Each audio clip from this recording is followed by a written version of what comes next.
Ah! There's a spooky ghost on your shirt. A boo! Nah. It's the spoop times, Phil. Get ready to be spooped. I'm not ready to be spooked. I'd like to just be held in the warm embrace of regular activities and things that meet my expectations. Ah! Just knocking over my switch. You gonna pee on that too. Any device that occupies your attention more than Gus will be destroyed by Gus's urine stream. No screens for you, only Gus. Look at me, the Doge. James, hello, how are you? Good, how are you? I'm great. Just tremendous. There's a chill in the air. There's a haunt on the horizon. The leaves are on the ground and they're rustling with the feet of skeletons because it's Halloween times. It's the month of spoops. The end of the month of spoops. Just think of the scariest thing you can imagine, and that's probably going on outside today. Oh, Bigfoot's fucking. Ah, damn it. I'm sorry? The scariest thing you can imagine is Bigfoot's act, like in the act of beautiful coital lovemaking. Think about it, Phil. Yeah, I'm thinking about it. It seems warm and fuzzy and happy and consensual and joyful. Oh, see, in my head, it's loud and terrifying. Yeah, I guess it could also be that. Yeah. if you're out in the woods just camping, and unbeknownst to you, there's a Bigfoot lair nearby, and they're boning down and getting real vocal about their pleasures, then I could see how that might be scary. Just hear a bunch of thumps and grunts coming from the forest woods. Ape-like howls. Yeah, well, they wouldn't be ape-like howls. They would be ape howls because Bigfoot's is an ape. Is he, Phil? Yeah, Bigfoot's is an ape. They're the missing link between human beings and the other great apes, and we're apes, so therefore Bigfoot is an ape. Oh, is he the missing link, or is he just a different thing? I thought Bigfoots were the missing link. Is he or is he not? I don't know. Maybe he's just another monster ape. But still an ape. Yeah, I conceded that point already. I'm on okay. to whether or not he's the missing link. Got it. Yeah, until our nation's cowardly scientists finally get up the courage to go capture one, we'll never be able to answer that question. Yeah, those fucks. Get off your big asses and get us a big foot. Hey, scientists, get off your huge robotic asses and go catch us a ding-dang Bigfoot. Go ahead, inject yourself with that blended up scorpion, whatever you got to do. Just get us that Bigfoot. Well, James, in honor of the month of spoops, we've watched yet another spoopy movie that we will repair because it was, I'd say, a bit bad. It was pretty bad. It was less than perfect. And perfection is what we demand here at the Film Repair Department. Yeah. Hey, Phil, we haven't introduced the podcast yet. Should we do that before we forget again? Dang it! Why do I keep forgetting to do that? I don't know. I get too engrossed in our opening banter, and then I just want to keep that energy going right up into trailer time. Okay, James, let's do this. How about I say, I know we're already making a podcast where we're literally recording this, but I know a lot of times what I'll say is, do you want to make a podcast? And then you'll go, yeah. And then that gives us the opportunity to play the theme song and then introduce the podcast. So do you want to do that real quick? Yeah, let's do that real quick, and then let's do the podcast. Okay. Hey, James, do you want to do a podcast? Oh, I sure as heck do. Tremendous-ful.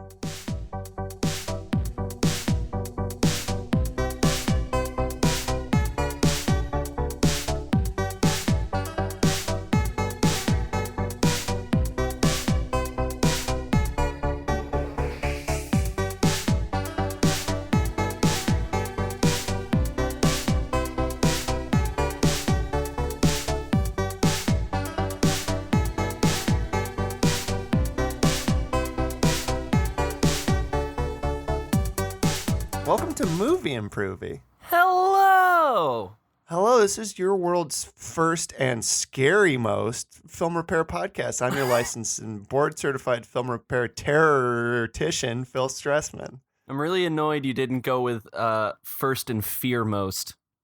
Too late now. And I'm your executive film pitchfork, James Kettler. Wait. Is a pitchfork a scary object? Satan a has horror one, thing? Phil. Yeah, but we also use them to defeat the horrible monster Frankenstein. No, Frankenstein is the good one. It's the pitchfork who's the real monster. Oh, the real monster was the pitchforks all along. Yeah. Mm-hmm. Torches to a lesser degree. Mostly the pitchforks. You know, in my opinion, James, like pitchforks don't kill people. Farmers kill people. You know, if you really think about it, a pitchfork is just a tool used for some sort of farm activity. I think poking cows or something. Yep, that's it. Hey, all right, get out of here. Make me some milk. Farmers are the worst. Farmers are the real monsters. Yep, accurate. James, would you like to warm up this cold spot that we're in, right? Like a ghost, on some horror movie trailers. Oh, gosh, I sure would.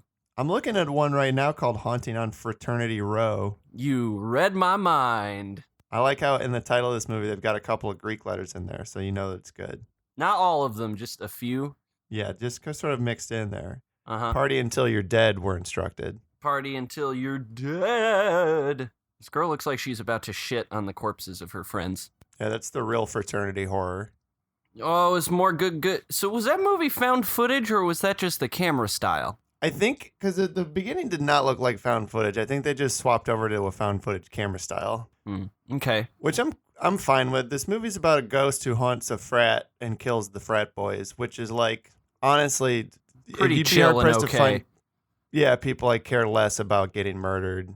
But you know what? What really resonated with me about this film is that, you know, like we can all have some laughs and we can all have maybe a spook or two about a ghost murdering and haunting a frat community. But, you know, the real spirits that are haunting the frats in the colleges around this world are the spirits of alcohol, James, and the culture of its abuse. And I think that's what we really need a film about in this time. Yeah. So we can still call it The Haunting of Fraternity Row, but but it's a big allegory about the dangers of drinking. And the monster is just a big man in like a foam Smirnoff costume. With the exact same terrible ghost face makeup that they have in this trailer. Yeah, And he's just sort of in the background. Now is he in the background sort of like influencing their behavior through his dark machinations, or is he literally going from house to house and just passing out bottles of alcohols for people to drink? Yeah, I think he shows up at your frat party and he comes in and you're like, whoa, Smirnoff guy. And he's like, hey kids, we're gonna party. And he like tips himself over into your punch bowl and spikes it up with lots and lots of good Smirnoff vodka. And you drink and drink and drink. But then all the kids are like, oh man, I'm all drunked out, Mr. Smirnoff. It's time to leave. And then he's like, no. No, you can't leave. You should leave. Go drive. Yeah. Go, all of you, get in your own cars, each of you individually, and drive around. Haha, at each other. And that turns out he's actually just a promoter for a demolition derby. I like the idea that before the Smirnoff spirit, the evil spirit of alcohol abuse had showed up, none of them had even considered trying alcohol before. Of course not, Phil. They're good kids. Excuse me, Mr. Smirnoff, but some of us aren't even 21 years of age. Some of our pledges are fresh men. You pay the homeless guy outside of the Munchie Mart to buy me for you. Time to party. Who wants to butt chug? No one. No one's ever done that in real life. I brought my own tampons. Well, okay. Look, you're a guest in our home, and if you want us to pour the contents of your body onto these tampons and put them in our butts, then, you know, as hosts, as dignified and friendly hosts of this fraternity house, then we must oblige you. Yeah. And they're all dead. They all die from butt chugging. He just keeps pouring and pouring and pouring and pouring until there's vodka coming out the eyes and pores. Well, James, as you know, like the number 2 most common cause of death of frat guys is butt chugging. Yeah, I did know that. Right after autoerotic asphyxiation. and over-paddled butts. Yeah, my butt got over paddled. Oh, darn Well, it. I think that's another aspect of this film, right? Is before the evil spirit of alcohol abuse shows up, like, the frat initiation stuff was just a little bit of friendly hazing, Mm-hmm. Maybe you make little Timmy, he's got to say the alphabet backwards in front of everybody. He's going to mess up a letter. Yep. Um, Yep. And every time he then messes up a letter, he's got to take a shot.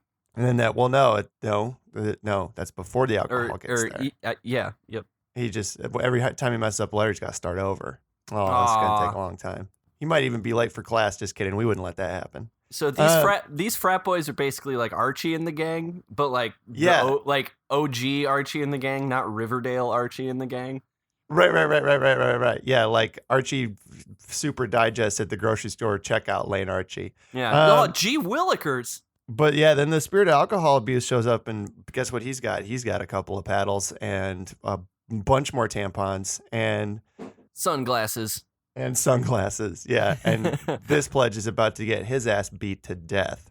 Yep. Oh, God, stop paddling tampons into my butt.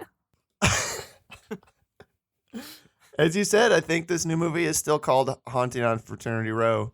Maybe we do have to be a little bit more specific so that we can get our film into the high school health classes and churches and places where it really will need to be seen. And we can call Haunting on Fraternity Row by the spirit of alcohol spirits. Yeah. Yep. The haunting by alcohol of Fraternity Row. The haunting by alcohol spirits of Fraternity Row. Yeah. And that's where the money is these days. Like, nobody goes to movie theaters anymore. Like, that's a big scam. People don't realize that. No one has actually been to a movie since 1998. Yeah. If you actually try to go into a theater, it's a ghost town in there. Yeah, it's literally the spook is actual ghosts. It's like them towns in North Korea that are just like propped up faces of buildings. But where the real money is in the screening of public service films at church groups. Yep. Get all those good wooden bowl donations given to you. James, so we fix another horrific and terrifying trailer. Yes, Phil, and I think I have one. Oh, what do you got at me? Phil, this is a spooky movie that deals with the horrifying concepts of death and the afterlife, and it's called The Other Side of Heaven 2. What? Where's that? It's right on page 1.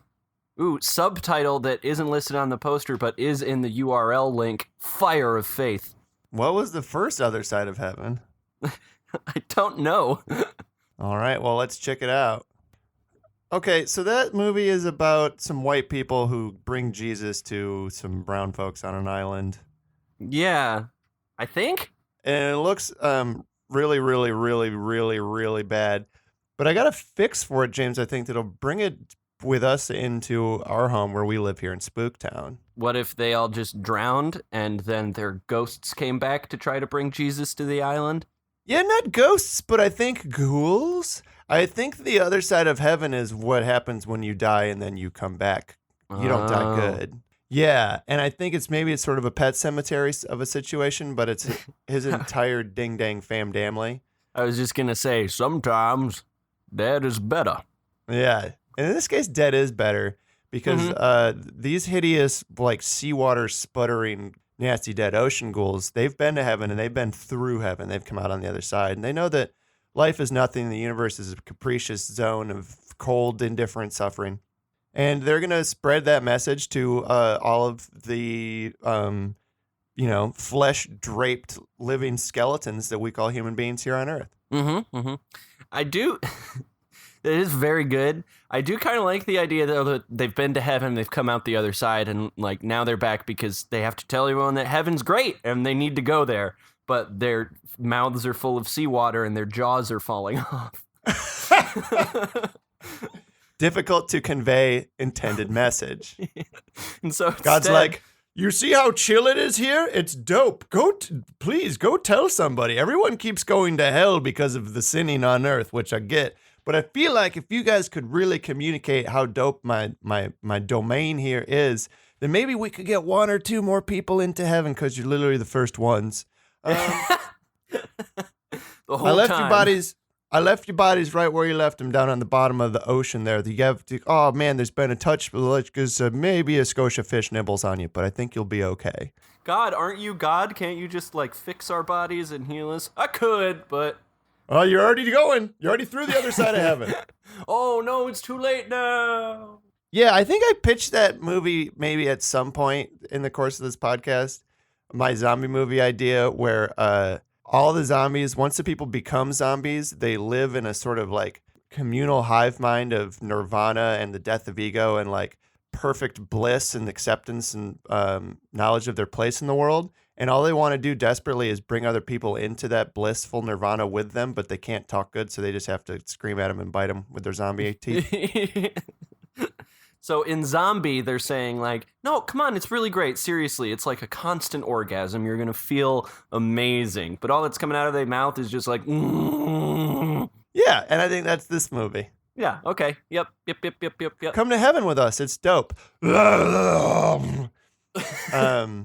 We just keep cutting back between like their perspective and the other people's perspective. Yeah. I think it's called The Other Side of Heaven. Too dead. To what's that word you say? What's that word when Jesus people tell other people about Jesus? Witness. Other side of heaven, too dead, to witness. That's pretty good. Thanks. It's a very delightful film. Yeah, it's gonna be a real fun romp. Mm-hmm. Also, they do bring people into heaven by like ripping their bowels out, right? Yeah, yeah. And we get it like first person perspective, like it's someone there on the ground and the zombies is on top of them, and they see their own entrails being ripped out, and then poof, they're in heaven and everything's happy. Oh shoot! I should have listened to that disgusting seagull. Darn it! And then God's like, "Well, you can go back too. Bye." James, do you feel sufficiently warmed up to?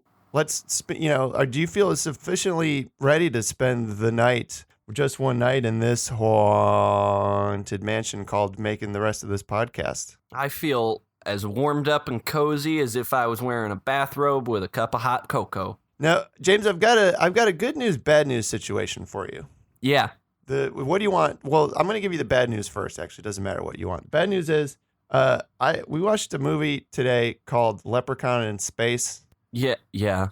It's the fourth Leprechaun movie. It's made out of tin cans and cynicism. But I'm gonna be honest with you, James.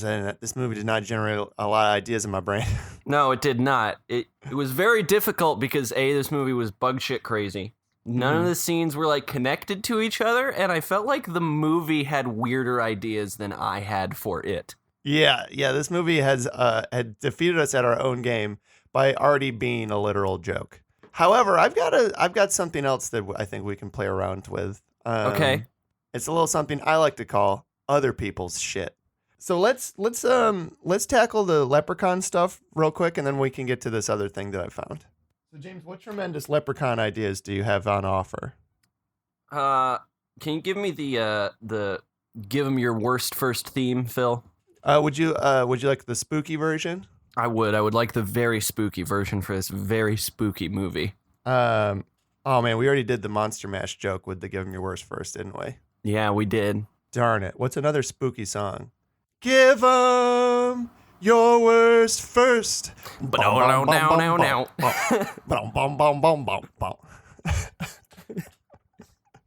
You watched a movie, and now you have a bad idea to share. James, what's your worst idea? So this is not really this is just a title.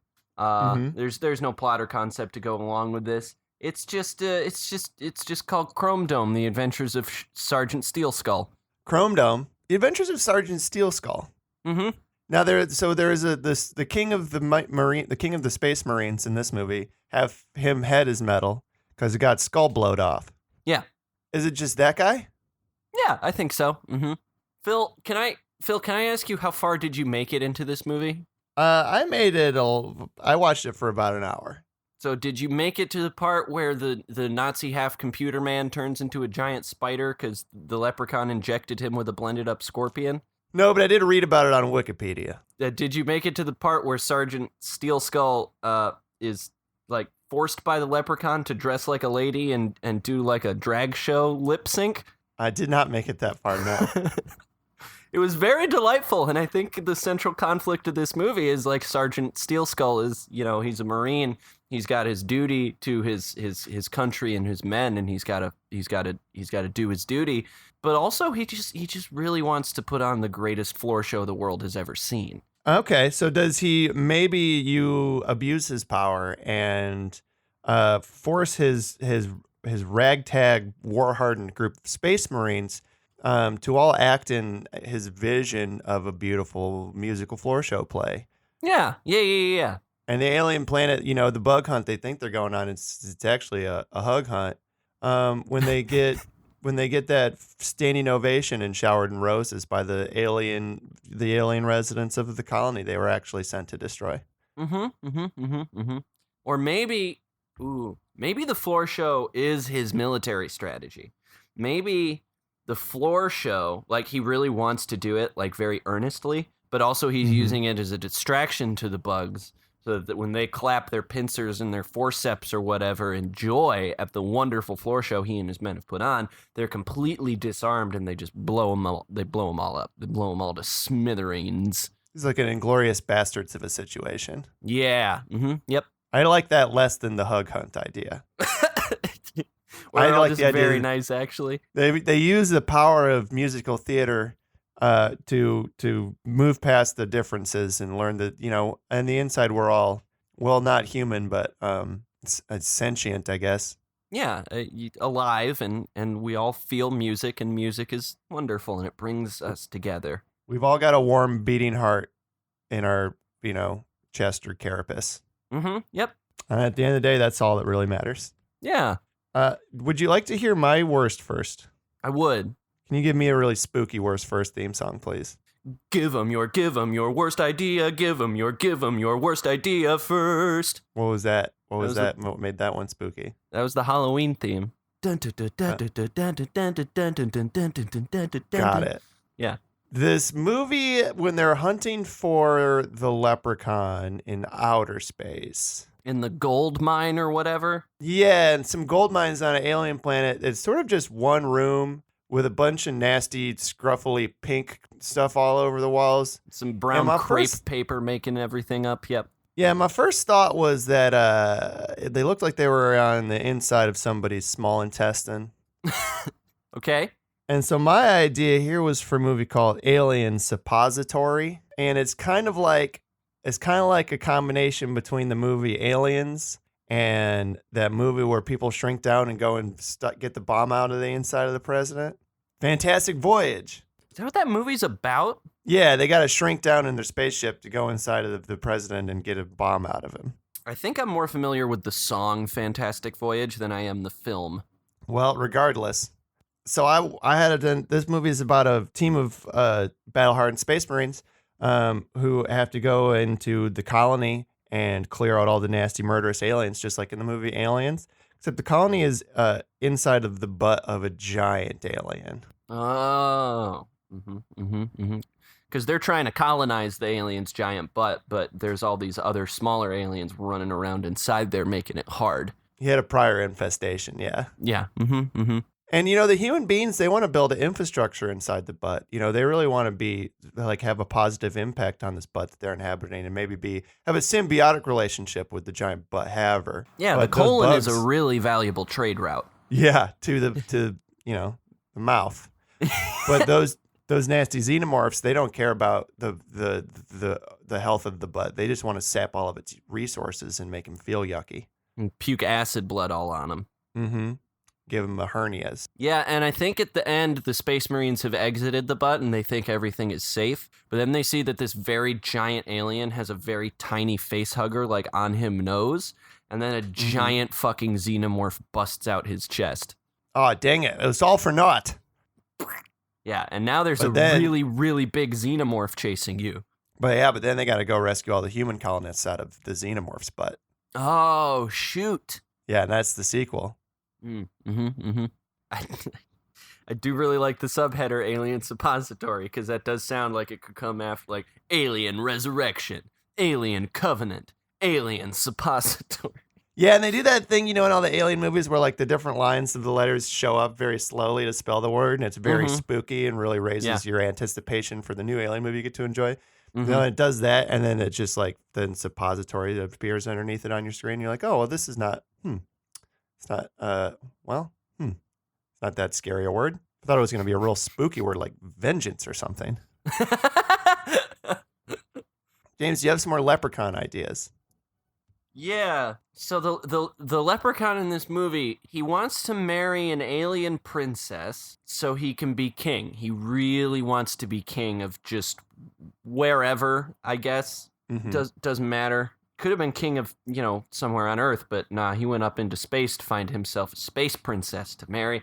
So what if there was a leprechaun king? Not necessarily this leprechaun, but just a leprechaun. But he was very, very bad at his job because his answers to all of his land's problems would just be like funny limericks. But the kingdom would be very wealthy because he had lots of gold. Yeah, but no, he keeps that gold for himself. Well, like every king. Right. He keeps it all in big gold pots at the ends of rainbows and shit. Does he control rainbows? Yes, he does. I mean, that like if you want to use your kingdom's resources to really consolidate your power, I think controlling all of the Earth's rainbows is a good way to do it. All the other kingdoms, all their people are so sad. They haven't seen a rainbow, not a single rainbow, let alone a double rainbow in generations. Please, Mr. Leprechaun Kingdom, will you please let us see one rainbow? My people are dying. I need one rainbow. Just one, okay, please? I'll trade you one rainbow for your military support in my next invasion. You control, crafted. James, look. Well, now he's a good king. You control the rainbows, control the Earth. And then he shoots a rainbow around the whole Earth, and it's so beautiful that it hypnotizes everyone, and now he's king of Earth. What if the Earth had like a Saturn ring, but was a big rainbow? That'd be really cool. It'd be very pretty. Let's make that movie. But it's actually dangerous space radiation, so look but don't touch. Yeah. I mean, I would apply that advice to all rainbows. Don't touch the rainbow, guys. Please don't touch the rainbow. You'll ruin it for everybody else. No flash photography of the rainbow. It will fade. Yeah. The paints were not meant to hold up to modern flashlights. So I've got a little suite of ideas here, a little collection of ideas. Yeah, It's just going to be me listing other different mythological creatures from times past. Yeah, I've got some of those too. And then saying, what if, but they were in space? Yep. Also me. Because a lot of people don't know this, James, but the Leprechaun is a concept that existed prior to the Leprechaun film series. The Leprechauns are actually a make-em-up that Irish people did generations ago. And did you know that the Leprechaun weren't the only thing they made up? What else did they make up, Phil? A bunch of goofy stuff. They made up something called a Kelpie. That was on my list too. Kelpie in space, dog. So a Kelpie is a seahorse, but not like a seahorse, the actual animal that exists, but like a literal No, not one. nature's proudest father. Yeah. But no, like a horse like on land, but it live in the water and it's like blue and has a seaweed mane or something. Incorrect. A Kelpie is a nasty spirit that lives in the water and loves to drown peoples. It makes himself look like a horse because people love to frolic with a horse, and they can use their horse appearance to draw people into the water. Oh, so no, Kelpie there's a horse drowning. I have to help it. Yeah, or like you're a farmer walking on the road next to the pond, and you're like, oh, shit, free horse. And next thing you know, now you've gotten drowned. So now, you know what? Now you're drowned. You know what one of the most important resources in outer space is, James? Water. Water is one, and horsepower is the other one. You need a lot of horsepower. You want to push that spaceship out of that Earth's gravitational well and up into the outer space sphere. So, I could definitely see how as you're going to your spaceship's watering hole in order to splash some waters on your face and get a refreshing drink, you see a horse floating around in there, who among us wouldn't have that thought of like, well, what if this spaceship had one more horsepower? We could go even further than just Saturn. One. Get over here, horse. I'm just going to strap you to the front of our spaceship. I'm going to sit on top of it in my spacesuit with my space reins, and I'm going to make you take us places. Call me Spike Spiegel because my ass going to be a space cowboy. Fuck Fuck yeah. But instead of that fantasy being fulfilled, you just end up getting drowned by a nasty spirit. In space water. In space water. What other mythical creatures would you like to talk about?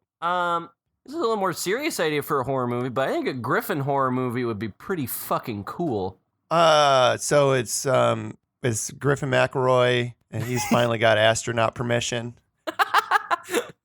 He wants to go finally research, see if you nut in space, it do push you backwards. So he gets himself a seat on the old SpaceX rocket, get up there and do some nasty space research. Him and Elon. Yeah. Is that what you meant? No, but let's roll with this now. So him and Elon are up there. I don't think Griffin does the research himself because he's too good a boy. I think he makes Elon do the nasty nutting in space. James, no, I'm going to put a kibosh on this bit. I don't want to talk about Elon Musk anymore.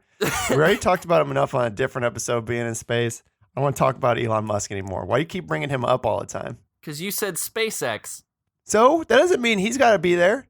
It does. What if, no. You drive a Tesla, Elon's in it. You get a SpaceX rocket, Elon is there. This is a terrible haunted idea. This is the spookiest idea I've ever heard in my life. If you buy any of his products, Elon follows you around for the rest of your life. Just smoking blunts and yelling at you about fucking internet edgelord bullshit. Not even smoking blunts, just kind of holding them and like occasionally puffing some smoke out of them. Okay. Nope. I vetoed the Elon Musk conversation. Give me something else, please.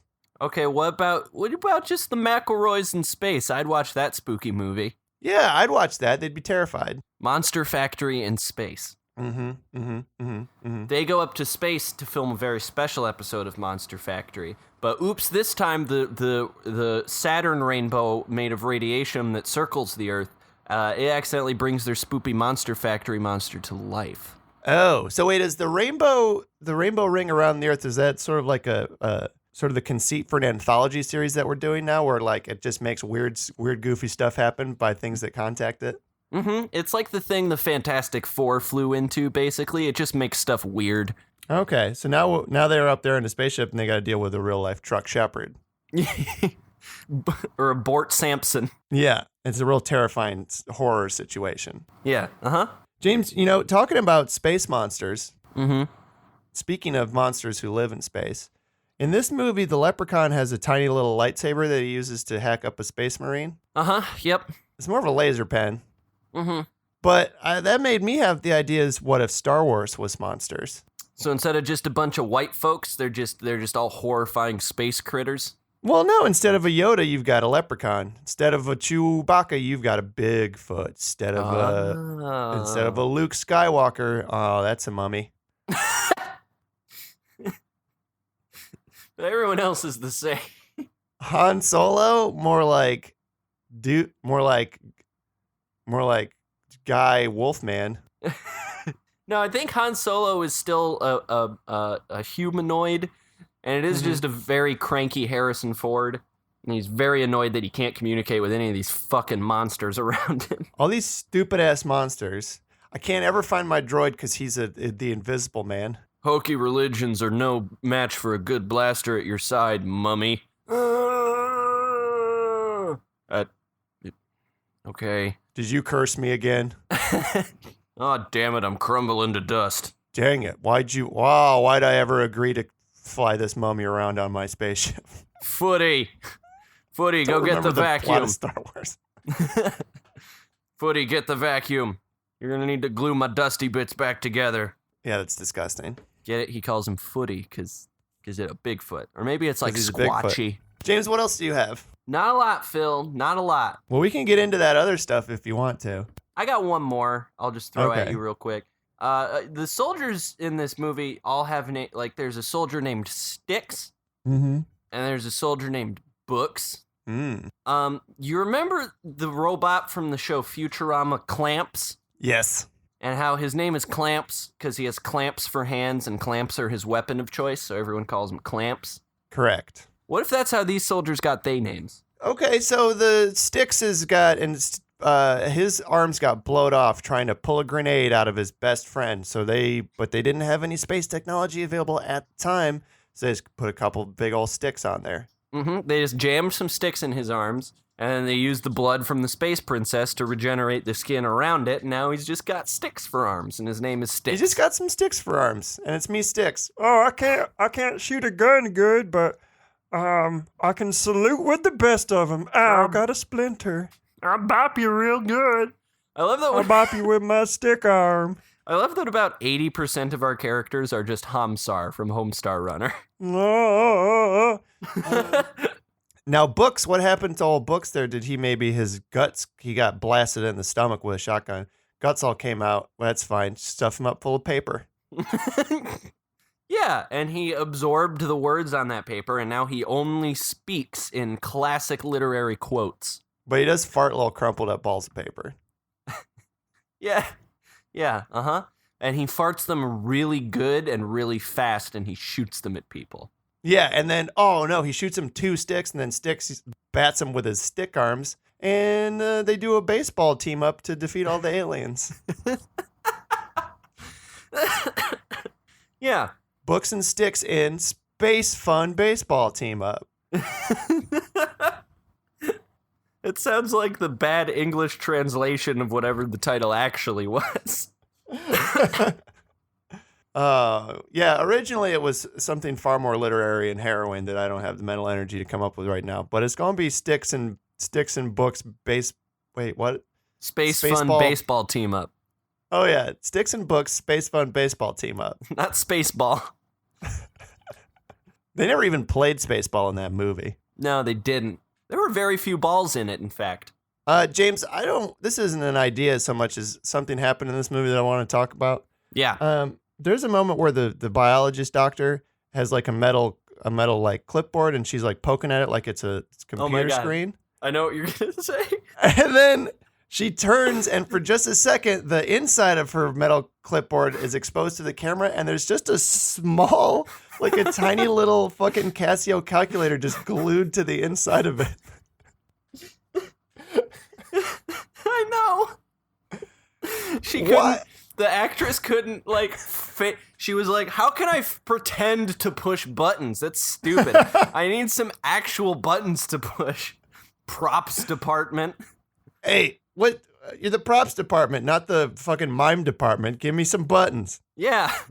They were just so done with her shit at that point. They were just like, just fucking, here, take my calculator, just glue it on there. Like, because that couldn't have been for the audience's benefit, right? Because it's clearly just a Casio calculator. Yeah. But in space. By the way, James, this movie had a budget of $3 million. Yeah. It literally, all of it went to the giant spider monster. Yeah. Which, honestly, like, it didn't look great, but you could tell that it took time and resources to construct. Mm-hmm. James, we didn't generate a lot of great ideas ourselves this week, and that's fine, because you know what? We're not leprechauns. We're not even spooky magicians. We're just regular, alive human boys. Yeah. Mm-hmm. But you know what's not alive and is a spooky magician is artificial intelligence. Ooh. And what I have here is a research scientist named Janelle Shane on Twitter took the names of 78,000 horror movies and fed them into a neural network. Okay. And generated a bunch of new horror movie names. Ooh. So I thought that maybe we could rifle through some of these real quick and see what kind of horrifying, terrible spook ideas they generate. Oh, we're gonna get so many good subheaders. Resurrection, bloodlines, back to the hood. Yeah, it's not even that coherent. What do you got? All right, so let me just rifle through a few of these here. We've got Haunted Boss, Final Hair, The Cord Thing, Day in the Room. Oh, terrifying. It's like the more mundane Day of the Dead. It's like Day in the Room. Oh. You have to spend a whole day in this room. Dude, I do that all the time. There's weeks I don't even get off my fucking couch, man. Yeah, I'm pretty sure I have bed sores, and I can't even really see my Nintendo Switch screen through all this Cheeto dust anymore. But okay, I guess I gotta spend a day in the room. Ooh. Attack of the Cleaning Day. It's like Maximum Overdrive, but it's all the cleaning supplies done come to life. Yeah. Just a bunch of people on the street getting sprayed by like sentient Babidi bottles of bade. Windex. Right in the eyes. It's ridiculous how often the phrase people in the street comes up in conversation for you to be able to do that. Yeah, it happens pretty frequently. I like this one. This one sounds like one we would have come up with. Halloween Realm Wars Part 1. Ooh. This is another good one. American Star Horror Stories, The Creature of the Santa. So, it's an anthology series, the American Star Horror Stories. 50 stories, one for each star on the American flag. This one, so some of these don't necessarily have, like, they're not all the words are good. So there's one here that is 2000 Scarecrowing Strangler Secret plus the Bassament and the Children. Again, that's a title that started out in like Russian and then was translated into English and then back and forth a few more times. 2000 Scarecrowing Strangler Secret. Is it Scarecrowning or is it Scarecrowning? It is, well, it's Scarecrowning. I guess it could be Scarecrowning. The Scarecrowning. The Scarecrowning. It's like The Happening, except everybody get turned into Scarecrow? Yeah. Also, I think you have to put even though it sounds wrong, I think you have to put the emphasis on the first syllable for it to be spooky. Scarecrowning. The Scarecrowning. Yeah. The Scarecrow. 2000 Scarecrowing Strangler Secret. And so what was the rest of it? Oh, plus the Bassament and the Children. What is a bassament? I don't know. It looks like it almost says basement, but that E becomes an A. We've also got Fright and Trap of the Woods, which is basically every horror movie. Yep. Especially every horror movie of about the early 80s. Mm-hmm.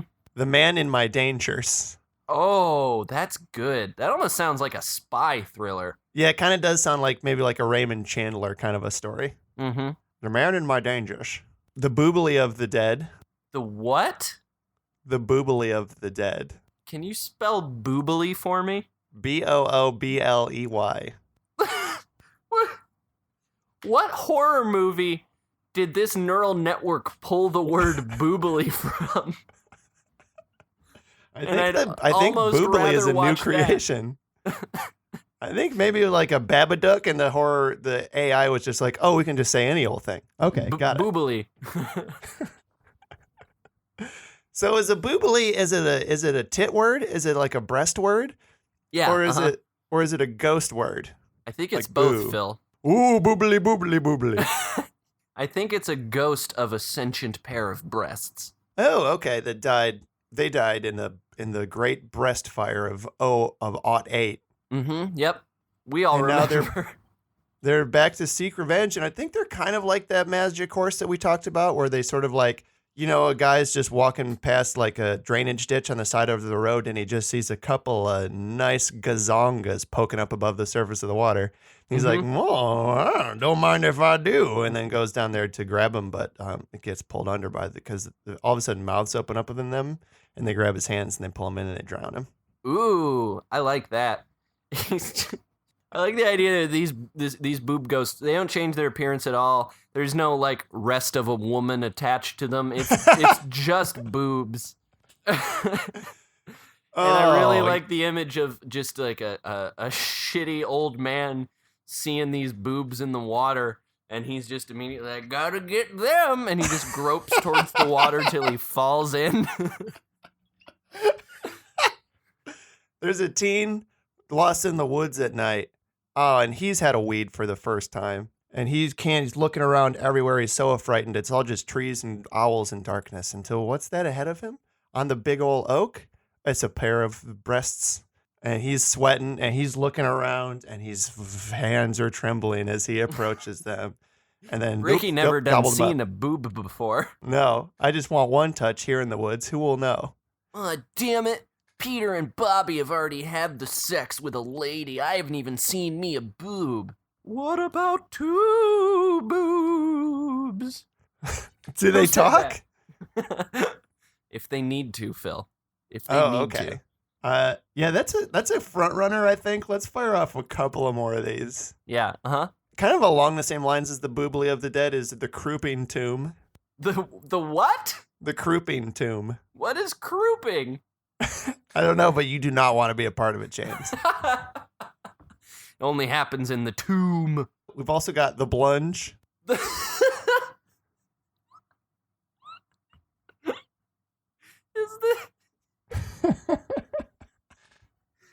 the Blunge a monster? What is a Blunge? Yeah, I think it's kind of like the Blob. Uh-huh. Except it's the Blunge. Oh, actually, it's just a sponge, and someone used it to soak up blood once, and now it's got a taste for blood. It's the Blunge. It's the Blunge. Need more blood. More blood for the Blunge. He lives in a skull apple under your dreams. There's also, so we got the Scream Fish tapes. The found footage horror movie about some fish being haunted. The Devil's Cool. Is that possessive or descriptive? It's possessive. Are you sure? Yeah, there's an apostrophe in everything. Yeah, but there would be, if it was the devil is cool, there would also be like, the devil's cool. Oh, that's true. I don't know then, I guess. Yeah, just more of a declarative statement. The Devil's cool. Case of the Big Monster. I like that. It's about like a 4-year-old paranormal investigator. And that's what he names his. And then I did the case of the big monster. It aided me and I died. Yeah, that's about it. We got a couple more real quick. The Haunting of Flesh show. Lost Blood horror story. And this is the last one I'm going to give you. Please Alive. Please alive? No, dead. That's the tagline. The movie's called Please Alive, and the tagline is no, dead. What's Please Alive about, Phil? I think it's about a tiny little ghost boy who was born to ghost parents and is a ghost, and he really, really wants to become a human flesh boy. And he keeps going from house to house, begging them to please make him flesh. Perform the ritual. Grow flesh on my spiritus bones. Flay the flesh from your skin and drape it over my corporeal form. Yeah, I'll actually, if you don't have any extra skin, I'll just take yours, please. And so he's just, please, alive? Alive, please? No, and dead. He just ends up ripping everybody's bones out. Their whole skeleton. It's like that episode of Invaders. And he tries to climb in there where the bones were and wear them, but he can't do it. Good. Well, he can, but then he's just all jiggly. So then he's like, gotta leave the bones in, gotta take something else out. So to James, make room for me. Are any of these a movie that we could make? Not just these, but I guess also the Leprechaun stuff we briefly talked about. I think it's gotta be Boobley, Phil. I think it's gotta be the Boobley of the Dead, the Crooping Tomb. You guys wait here, I'm gonna go croop me a booble. This episode's going to get our least amount of listens just because no one's going to be Googling these terms. Yeah. You're saying no one's going to Google the Boobley of the Dead, the Crooping Tomb? I'm saying no one's going to Google anything with the words boobly or crooping in them.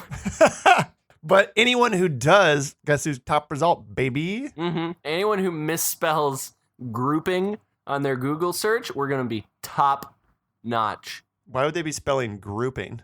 Maybe they're a statistician and they're like unusual grouping of data and they spell crooping by mistake. Okay, because crooping does have 2 O's. It's not C-R-O-U. Oh, okay. By the way, 2 O's in a row is objectively the funniest arrangement of letters that exists in the English language. It is. Yeah. Uh-huh. Well, then maybe they're Google searching for like some porn of old folks, and so they're looking up drooping, and they accidentally hit that C instead of a D. All right, James, let's get this road on the show. So the Boobley, I don't think it's a ghost. I think it is like the Kelpie. I think the Boobley is just an evil spirit of the wood, an evil entity. Mm-hmm. Yeah, and it's kind of like an anglerfish. So there's a horrible, nasty beastie creeping through the 4th dimension on the other side of this bright shining light hanging on the stalk, except instead of a shining light that I want to eat because it's a delicious bug that is sank to the depths where I live, I'm a fish. It's a pair of big old juggling gazongas. Now, how are they? Because we have established that the boobs are on their own. There's no rest of the ghost that they're attached to. So, like, not on our plane. How are they presented? Are they like two kind of floating spheres that are just like always together, or do they look more like the fake boobs that like a drag queen would wear? Yeah, they're more like so they are attached to a giant horrible flesh-eating creature, but that creature walks on the other side of the veil. The Boobleys themselves, well, I guess the whole creature is the Boobleys, but the Boobley.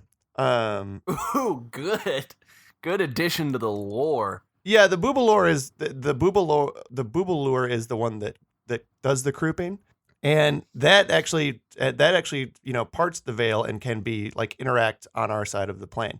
So I think the Boobley is always like the boobs always seem to be attached to something, whether it is a tree or the surface of a lake or a passing deer or a cursed stone.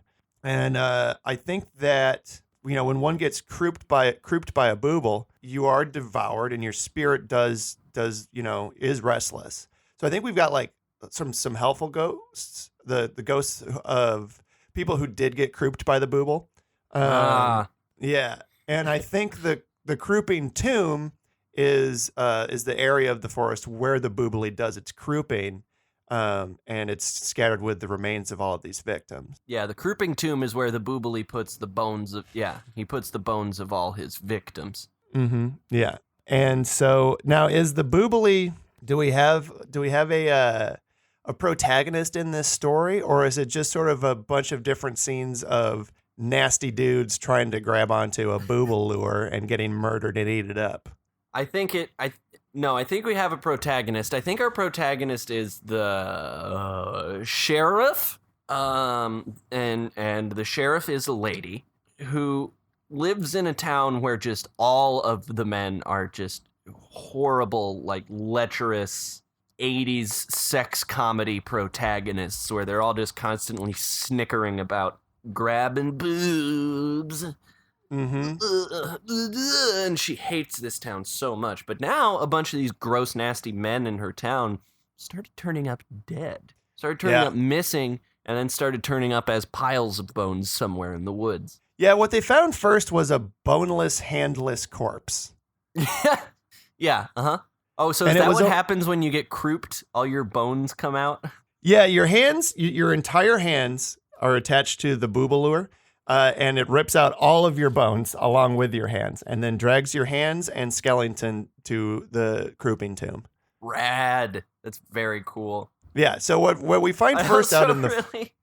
I also really like the image of just a bunch of piles of skeletons with just still meaty hands.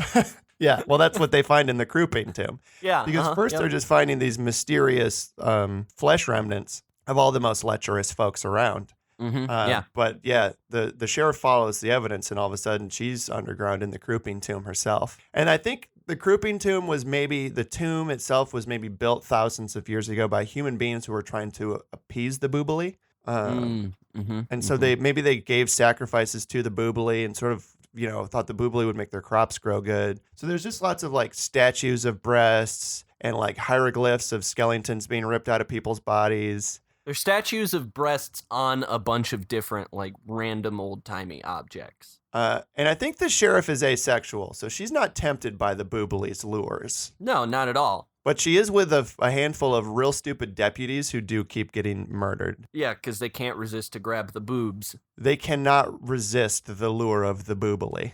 Yeah. Now, does she defeat the Boobley, or is she maybe won over to the Boobley's what good works the Boobley can do, and decides that as long as she's sheriff of this town, the Boobley will once more get its yearly sacrifice? Yeah, because I think it seems like a bad thing at first, and then she pieces together that, the Boobley is only destroying the guys who, take upskirt photos of women on the train and do other gross, nasty stuff. The Boobley knows what the Boobley does.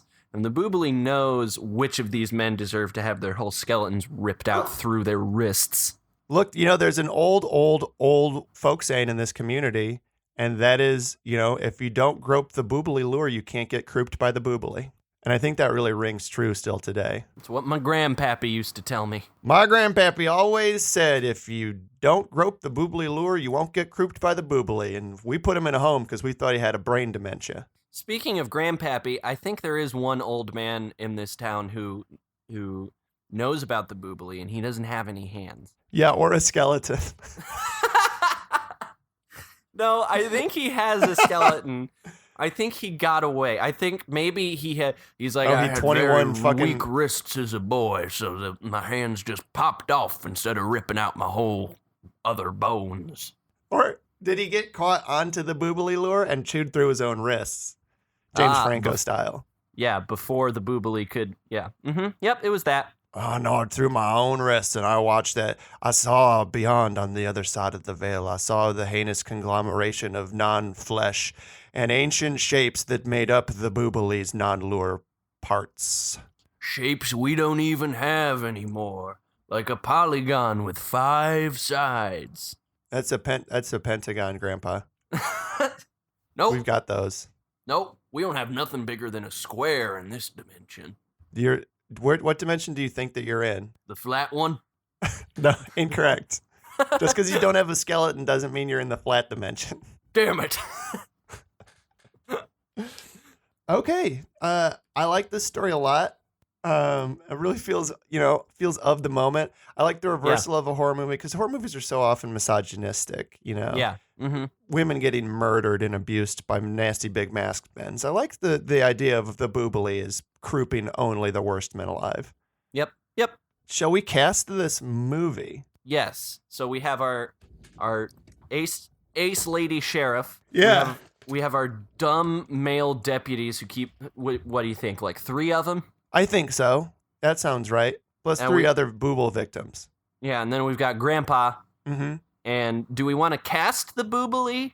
No. The Boobley has no voice and no human representation. Okay. All right. So Grandpa tells us about how he saw the real Boobley, but we, the audience, never see the real Boobley. Correct. It's the fear of the unknown, James. Got it.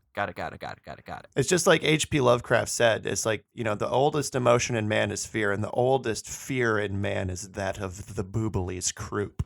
Mm-hmm. All right. I'm not using my normal yellow steampunk dice for this one. I'm going to use my spooky black and red dice for this one. Ooh. All right. Let's croup this Boobley. So as our sheriff from the movie Life of the Party, we've got ourselves a Stephen Root.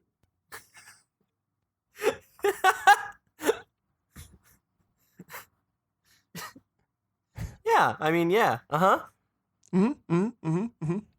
Stephen Root. Asexual, not interested in phantom boobs sheriff, Stephen Root. Not interested in phantom boob lady sheriff, Stephen Root. Well, he doesn't necessarily have to be a lady. Well, I think for our whole message of, like, anti-misogyny and that sort of thing, I think it's kind of important the sheriff's a lady. I mean, I can recast it. It don't have to be Stephen Root. No, it can be Stephen Root. I think the sheriff just needs to be a lady. I mean, I could just move down to the next name in the movie here and have it be Maya Rudolph. Yeah, okay, it's Maya Rudolph. Yeah, we'll just skip the man on that one. That's fine. We have that power, James. Yeah, we have the technology. Yeah, to look at next name. Cool, it's Maya Rudolph. Wonderful, I like it. All right, yeah. Let's cast Grandpa No Hands. She was already Darkhawk's mom. Now she's our cool sheriff. I forgot she was Darkhawk's mom. Yep. From the movie The Hurricane Heist. God damn it. Why do we keep coming back to the Hurricane Heist? Grandpa No Hands is going to be played by Ben Cross. Old MacDonald himself. I forgot he was Old MacDonald. Yeah, he was. Oh. Yeah, after the Ghost Rider got done, after the Goat Rider got done using him, he went on to live in a small town and then accidentally grabbed the Boobley and lost his hands. Actually, I lost my hands through the friction of running around on the road all the time with a screeching goat skull on my back. Just wore them right down to the nub. The Boobley tried to get me, but they couldn't, because I already didn't have hands. Ha ha! Show you, Boobley. Okay, so we're casting now. Let's just cast all of our deputies in one fell swoop. Okay. Mm-hmm. and all of them are going to be from the Meg. Nice. So Deputy Ding Dongs are going to be played by Paige Kennedy from the Meg, as well as SWAT and Bones. And he's from he went to Western Michigan. Oh, neat. Look, our other Deputy Ding Dong is going to be Bing Bing Lee. Nice. The alliteration there was 100% accidental. I didn't know whose name I was going to say when I started that sentence. We've cast her in something before as well. Yeah, we definitely have. I don't remember what at the moment, but we for sure have. Well, now she's another Ding Dong deputy. All right. Last Deputy Ding Dong is going to be Rainn Wilson. Fuck yes, I was hoping it would be Rainn Wilson. Well, your hopes are true. It's Rainn Wilson. Yes. He lives in Los Angeles with his wife, fiction writer Holiday Reinhorn, and his son, Walter Mackenzie Wilson. So just a little bit of his biography. Also, he was Dwight in The Office. Yeah, and he hit people with a wrench in Super. Oh, yeah, he did do that. So those are our Deputy Ding Dongs. Let's cast up our Boobley Croop victims. Who got crooped by the Boobley? Oh, darn it. Oh, Lord darn it, I got my hands crooped off by the Boobley. I got my hands crooped off by the... Oh, I can't talk without a head. What's the head bone? The bone in my head got sucked out. Replace it with metal, and then I'm going to go to the army. Okay. Booble Crooper number 1 from Sherlock Gnomes. Now, in keeping with our gross men thing, should we only cast men for our Booble Croopers? Yeah, I think so. Okay. So I'm going to skip down till we get to the next man, and it's going to be Jamie Demetrio. Jamie Demetrio. Yeah, yep. From Paddington 2. Yeah, guess what, Jamie? Sorry, dog. You're a creepy Booble Crooper. Aw.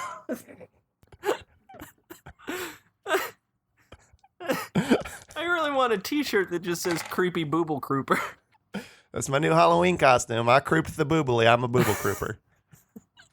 Now, wait, hold on. Wait, does the Boobley croop you, or have you crooped the Boobley? No, we have established that the Boobley croops you. The crooping is what happens when the Boobley rips out all your bones through your wrists. Okay, so he's not a Booble Crooper. He's a Booble Croopy. Yeah. Yeah, he got crooped by the Booble. Okay, next one is from the movie When We First Met. And our next Booble Croopy is going to be Andrew Batchelor from When We First Met and The Babysitter. Also known as King Bach. King Batch. Is it Batch or Bach? Well, his name's Batchelor, so I assume it would be Batch. Oh, okay. Yeah, well, maybe his name's Andrew Bachler, Phil. We don't know. You raise a really good point, James, and I thank you for it.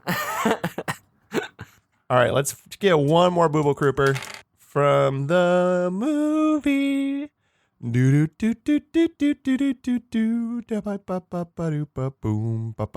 creepily enough, from the movie Hotel Transylvania 3 Summer Vacation. Ooh.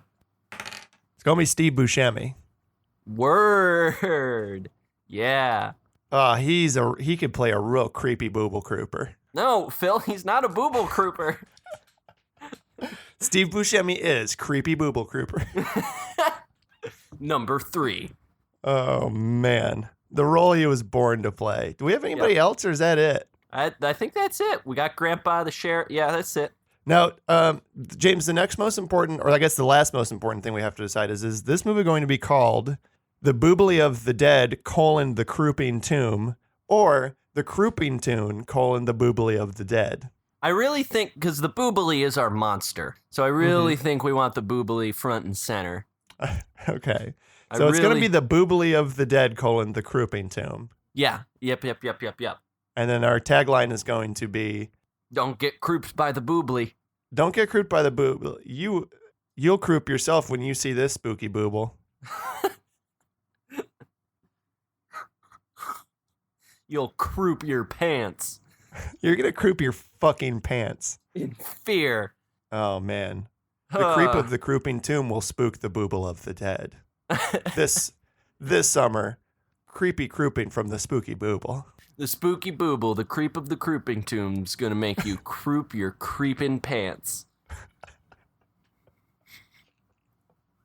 Oh my god. So fucking stupid. I mean, look, the movie we had to work with was nonsense. It's not that surprising that we ended up with literal gibberish for a title. Yeah, that's fair. I mean, it's honestly, we've been on this trajectory for a while now. Yeah. Well, thank you, James. Thank you, Phil. Thank you, Gus. Abby, that was Abby. She says thank you as well. Thank you to Janelle Shane at Janelle C. Shane on Twitter for making the horror title neural network that gave us the Crooping Booble. In addition to Planet Boot Cook and the Tooth Things. The Tooth Things is just season 1 of Channel Zero, if we're being real. Thank you to Cusick for the use of our song, Dragonfly, spookiest theme song this podcast ever did have. You can find more of their music on the internet. Please like and subscribe to this podcast on iTunes or Stitcher or wherever. If you rate and review us, then more people can find us, and then we can just croop their boobles in an auditory fashion. Croop their ear boobles. I'm never going to be done saying croup and boobles. Now that I've said croup a boobly, I'm going to keep saying croup a boobly until I die. You croup one booble, you croup them all forever. Yep, that's what the Bible says. You can follow us on Twitter at Thou shalt croup a booble. You can follow me on Twitter at Phil Stressman. You can follow James on Twitter at DocProfessorMan. And, you know, my boneless, handless grandfather, in his dying breath, told me these words, and it kind of crooped the boobly of my mind, and I'll never forget him. And what he said to me that day was, "Come on, step it up. Come on, step it up. Come on, croup a booble. You got to go fast to croup that booble. The boobles are quick." Boobly croup, goodbye. Good booble. Hey, and good booble to you, sir. Oh, good booble, mon frere. Good booble, my croup.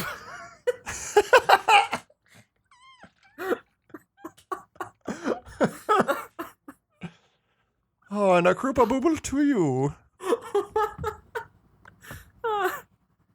Goodbye. Bye.